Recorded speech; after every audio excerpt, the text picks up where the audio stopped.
A nuestro querido público, le comunicamos que debido al aislamiento preventivo, nuestras transmisiones en directo son vía remota y dependen de la señal de Internet. Por ello, les pedimos comprensión ante las fallas que puedan presentarse.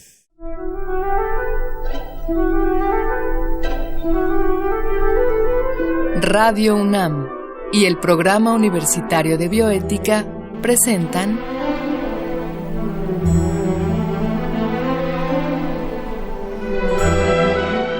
El Árbol de las Ideas. Bioética, ciencia y filosofía para la vida.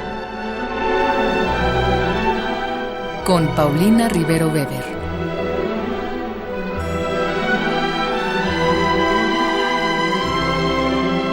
Un gran saludo para todos los radioescuchas. Yo soy Paulina Rivero Weber, directora del Programa Universitario de Bioética, y en esta ocasión estamos al aire para hablar de feminismo desde el punto de vista de la bioética, y para ello hemos logrado entrevistar a la doctora Griselda Gutiérrez Castañeda. Antes de presentársela, vamos a escuchar una cápsula que el Programa Universitario de Bioética y Radio UNAM han preparado para ustedes. Constantemente escuchamos entre las consignas feministas que el patriarcado se va a caer. Pero cuando se desconocen las implicaciones que tienen estos conceptos, se llega a creer que la idea es una exageración. Sin embargo, la denuncia es tan real como el sistema patriarcal mismo. Etimológicamente, patriarcado significa la autoridad del padre, es decir, el poder del varón para gobernar los asuntos de la casa y disponer de los bienes e integrantes de la familia. En otras palabras, representa el poder que se deposita en un hombre dentro de un grupo, y no hay que olvidar que patriarca no es solo una forma de llamar al padre, ya que en algunas comunidades religiosas es también la forma de llamar al líder.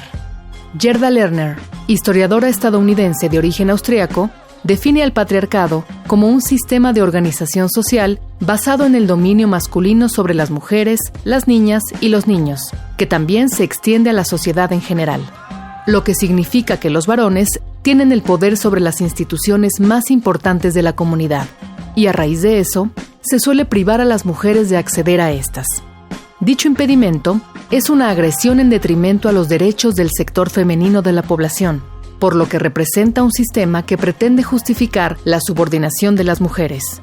Pero, ¿cuál es esta justificación? Suelen darse varias razones, aunque la mayoría se arraigan en la creencia de una inferioridad biológica. Friedrich Engels, en El origen de la familia, la propiedad privada y el Estado, consideró que el patriarcado era el sistema de dominación más antiguo y, por lo tanto, un factor crucial para que emergiera el capitalismo. Los movimientos feministas retomaron el término durante las décadas de 1960 y 1970 para interpretarlo de varias formas, entre las cuales destaca la de Kate Millett, que en su libro Política Sexual desarrolló sistemáticamente el concepto feminista de patriarcado y lo consideró la ideología más penetrante de la cultura, con lo que se refiere a que prácticamente toda la sociedad está contaminada por él. Es un hecho indiscutible que vivimos en un mundo forjado en gran medida según los intereses y deseos de los varones. Un mundo donde el hombre blanco heterosexual constituye el modelo de lo humano, donde las mujeres han sido excluidas y oprimidas, confinadas al ámbito de lo doméstico y lo familiar, consideradas solo por su capacidad reproductiva, borradas de la historia y relegadas al olvido, condenadas a ocupar un lugar secundario en su propia vida. Un mundo que no puede seguir siendo aceptable bajo ese sistema, en donde aún resuena la promesa de que se va a caer.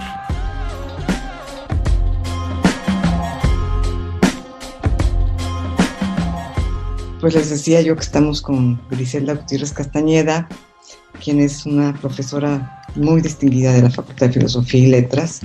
Ella es doctora en Filosofía por la misma universidad en donde es profesora titular de la Facultad de Filosofía y Letras. Coordina y participa en múltiples proyectos de investigación nacionales, internacionales, y se ha especializado en filosofía política, tanto clásica como contemporánea, y en filosofía política como perspectiva de género. Ella comenzó a dar clases muy joven, de manera que fui su alumna, entonces pues se pone uno un poco nervioso. Pero entre sus líneas de investigación les puedo decir que se encuentran las problemáticas sistémicas de desigualdad, exclusión y violencia, analizadas desde un enfoque de género. Y bueno, pues desde mi perspectiva, es la gran heredera de toda una tradición de feminismo en la universidad, de un feminismo ilustrado, teórico, práctico. Griselda, un honor que por fin te pueda yo entrevistar. Encantada, Paulina, un gusto poder tener este intercambio contigo y efectivamente nos conocemos de hace rato. Sí. Y yo inicié haciendo mis pinitos en la universidad y en nuestra facultad. Sí, una profesora muy joven y pues sí me honro de haber tomado clases contigo, una gran profesora. Pero bueno, Griselda, ante tantos feminismos y ante tantos movimientos que se reclaman como feministas, ¿podemos definir el feminismo? ¿Qué podríamos decir de manera general para nuestro auditorio? ¿Qué es el feminismo?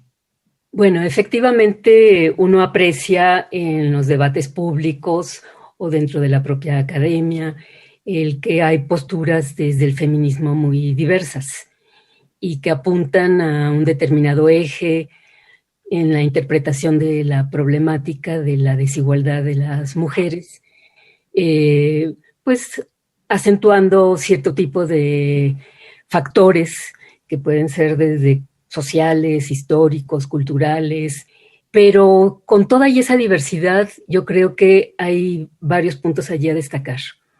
Uno, el que esa diversidad viene a enriquecer de alguna manera la perspectiva de análisis, porque el tema de la construcción de género y el tipo de sistema de desigualdades que sobre ello se sustenta prácticamente atraviesa todos los ámbitos de la vida.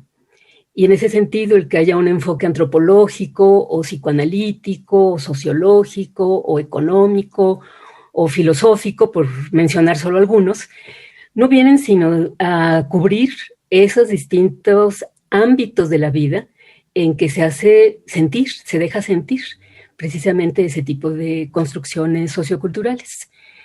Y pese a esa diversidad, o casi podríamos decir gracias a esa diversidad más bien, no obstante, encontramos notas comunes, por supuesto. En este caso hay una confluencia de propósitos que en este caso se definen pues, por lo que han sido las banderas del feminismo desde la modernidad ilustrada de manera muy particular, que es en donde se cimenta toda una cultura de los derechos y que de alguna manera las mujeres se apropian justamente como algo que les interpela y algo que exigen el poder ser incluidas y reconocidas. En ese sentido, se trata de una línea de pensamiento, podríamos decir, crítica, que justamente a lo que apunta en este caso sería pues a las inconsistencias de ese modelo ilustrado, de ese modelo democrático liberal, que en su discurso habría sustentado el que se trata de configuraciones sociales basadas en principios ético-políticos de igualdad, de libertad, de justicia, etc.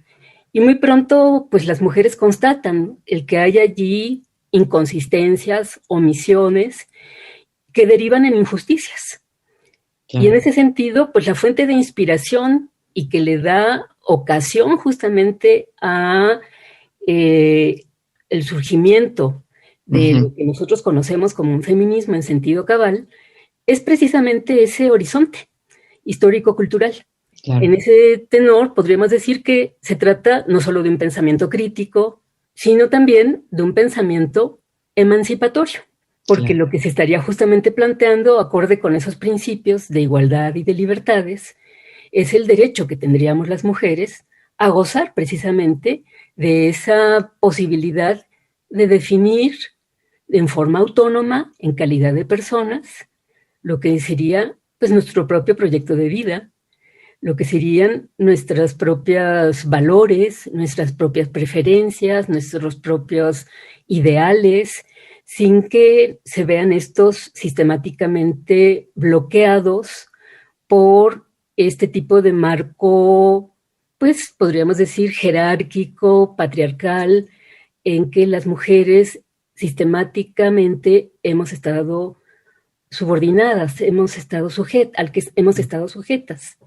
Ahora que dices esta palabra clave, patriarcal, ¿qué ha sucedido? ¿Por qué se ha generado esta reacción un poco como alérgica hacia el feminismo, ¿no? ¿Tú cómo verías esto? Hablas de ese tipo de reacción que de alguna manera, pues, lo que refleja es o incomprensión o resistencias e incluso rechazo a lo que en este caso puede ser este tipo de causa, podríamos decir, feminista. Y allí tendríamos nosotros que considerar qué es lo que va en juego. Hay incluso, por ejemplo, pensadores, analistas, teóricos, que también han interpretado, podríamos decir, desde esta perspectiva de género, cómo se construye la masculinidad.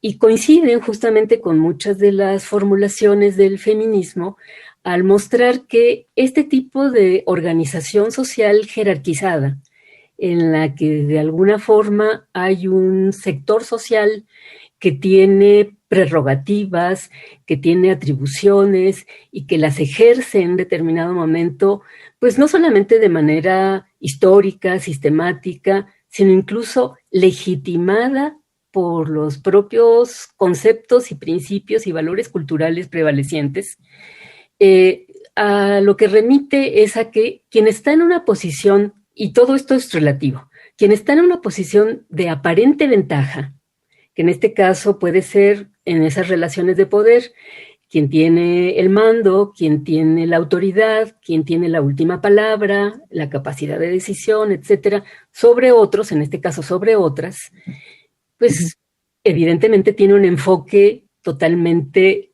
encontrado, distinto, de quien está padeciendo en un determinado momento lo que pueden ser exclusiones, desigualdades, devaluación y, como decía yo, injusticias en todo orden.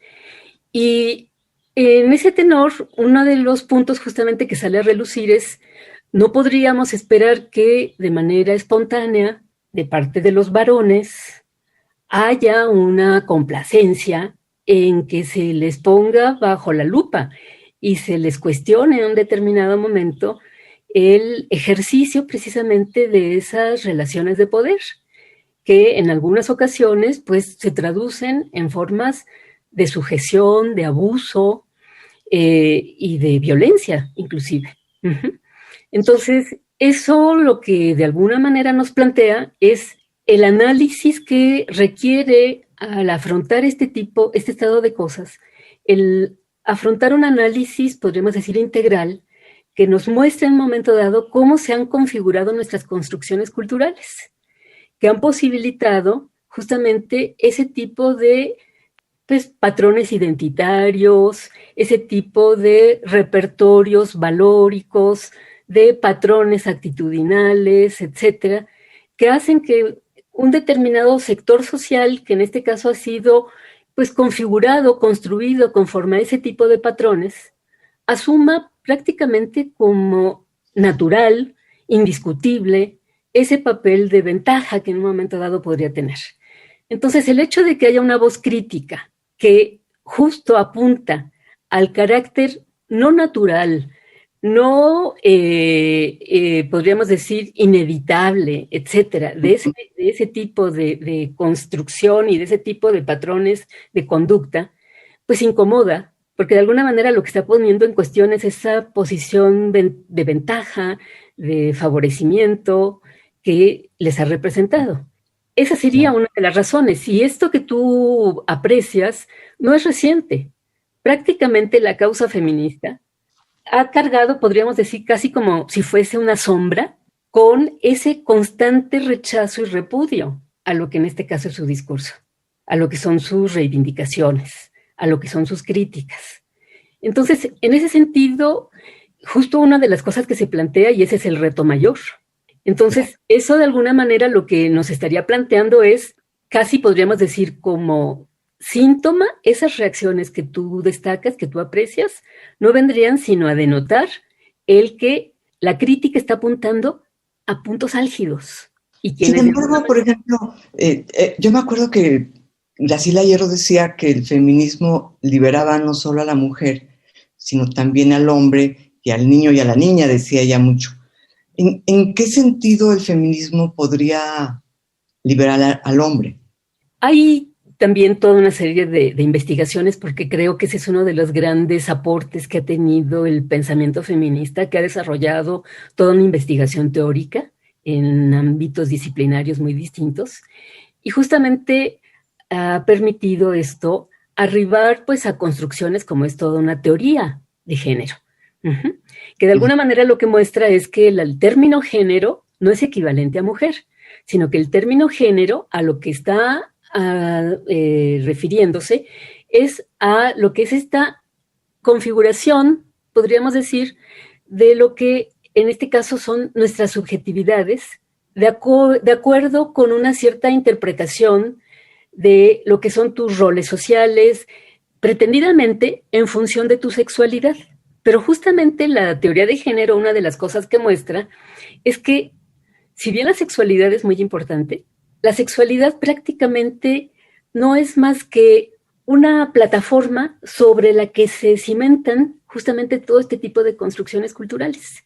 Lo que te estaría mostrando esto es que la construcción de la propia sexualidad es sociocultural. En ese sentido, lo que nosotros veríamos es que si ese tipo de construcción de patrones, decía yo, valóricos, emocionales, actitudinales, etcétera, y de los roles sociales concomitantes, se pone a revisión y se da cuenta de cómo a partir de ello se ha configurado además toda una serie de sistemas de relaciones de poder.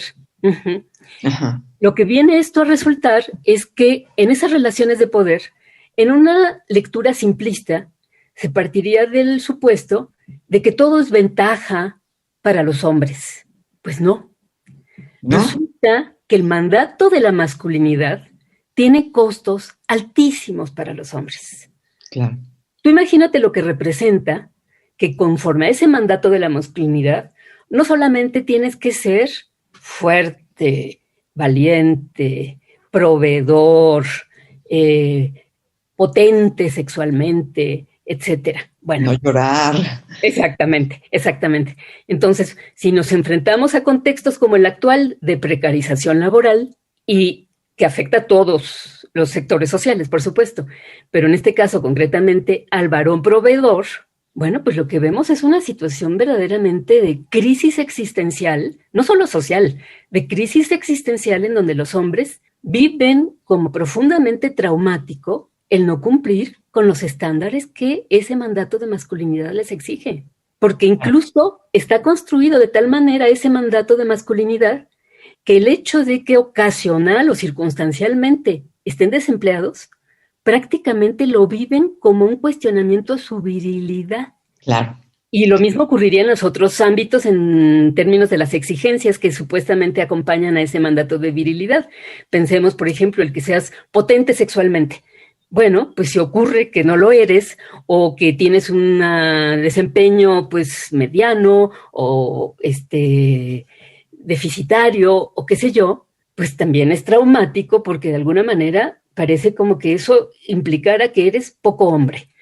Cuando puede haber cualquier cantidad de factores, digo, para quienes se encargan de investigar y analizar este tipo de problemática en términos, pues, biológicos, fisiológicos, hormonales, psiquiátricos, etcétera, pues sabemos la cantidad de factores que pueden estar involucrados en que en un determinado momento, pues el hombre no esté así como en la disposición de ser el macho viril al 100%, ¿verdad? Sí, es una carga brutal. Es una carga brutal. Es una carga brutal. Por eso es que cuando se está planteando el analizar lo que representa este tipo de construcción sociocultural, decía yo, como es el sistema sexo-género, en realidad no es solamente por lo que atañe y por lo que le ha implicado a la vida de las mujeres, sino porque esto daría pauta justamente también para revisar lo que esto les ha representado a los hombres o lo que le ha representado a los sectores de la diversidad sexual, que son también sistemáticamente cuestionados, censurados, rechazados, violentados, reprimidos, e incluso en términos medicalizados tipificados como enfermos, ¿no? Claro, y ahí ya podríamos estar dando un pasito a cómo dentro de este marco que tú nos explicas, en el que nos explicas la diferencia entre sexo y género y todo lo que esto conlleva, ¿cómo podemos explicar con base en esto esta especie de odio, esta violencia contra la mujer, ¿no? Porque claro, ellos dicen mucho, también se matan muchos hombres, sí, pero no por ser hombres, ¿no? El feminicidio es morir, o que te maten por ser mujer, no por otra cosa, ¿no? Entonces, ¿cómo podríamos explicar esta violencia hacia la mujer? ¿A qué se debe desde esta teoría del feminismo? Mira, es una problemática de verdad muy compleja.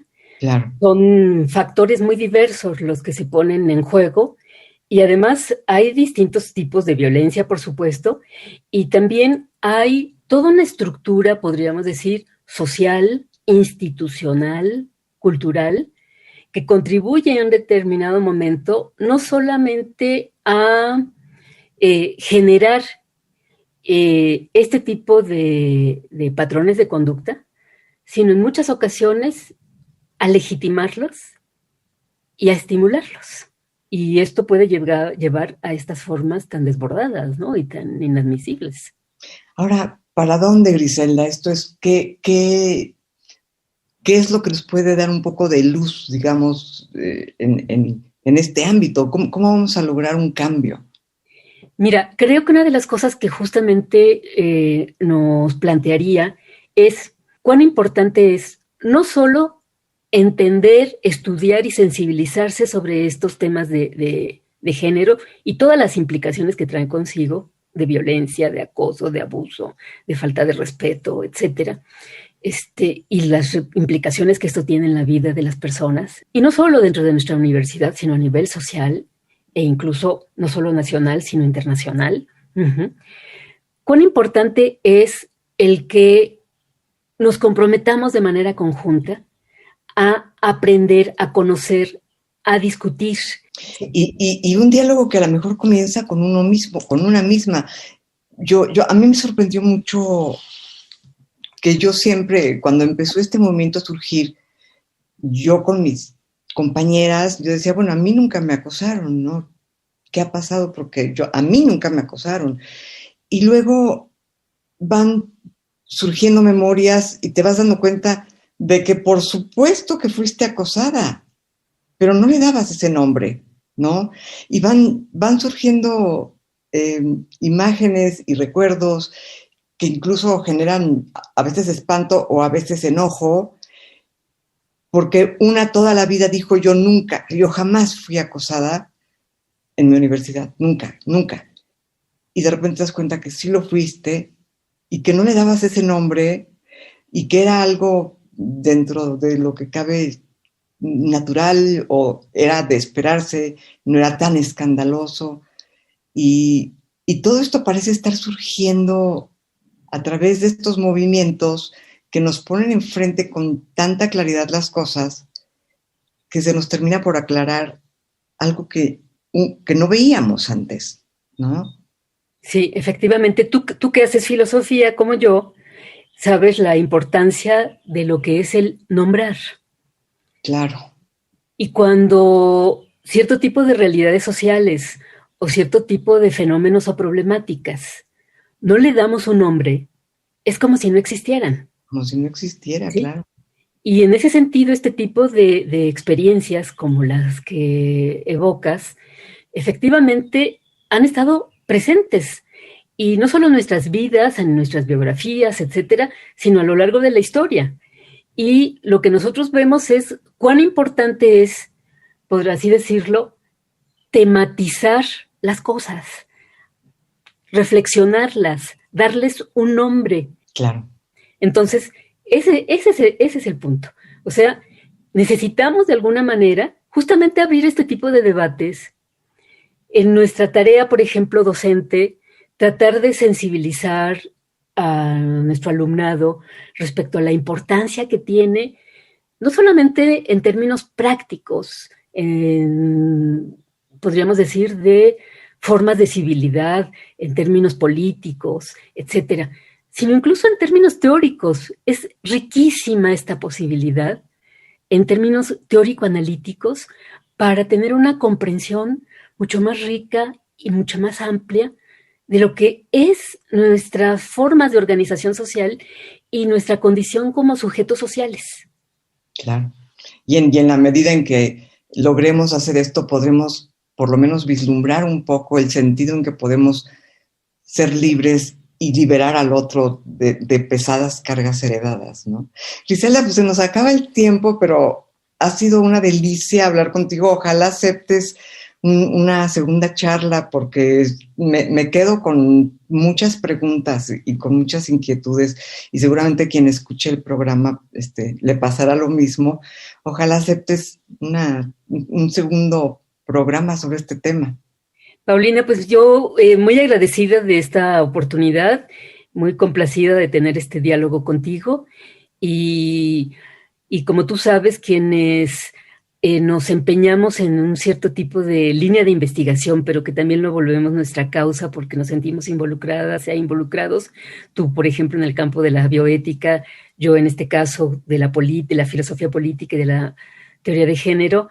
Por supuesto que el tener foros en donde podamos compartir estas ideas y poder pues difundir, podríamos decir, este tipo de planteamientos, lo sentimos como parte, ¿no?, de nuestro compromiso. Claro. Encantada de esta oportunidad, y con mucho gusto si hay otras tantas, otras más. Muchísimas gracias. Claro que sí, muchísimas gracias, Griselda. Lo he disfrutado muchísimo, te lo agradezco mucho. Y bueno, pues gracias a ustedes por escuchar este programa, gracias a nuestro productor Marco Lubián, en controles técnicos, como siempre, Susana Trejo. Escuchamos la voz de Gisela Ramírez en la cápsula cuyo guión contó con la adaptación de Mario Conde al texto original de Diego Dionisio Hernández. Se despide de ustedes Paulina Rivero Weber. Muchas gracias.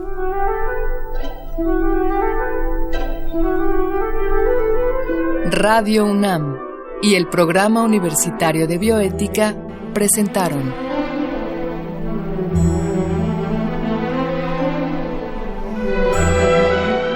El Árbol de las Ideas. Bioética, ciencia y filosofía para la vida. Con Paulina Rivero Weber.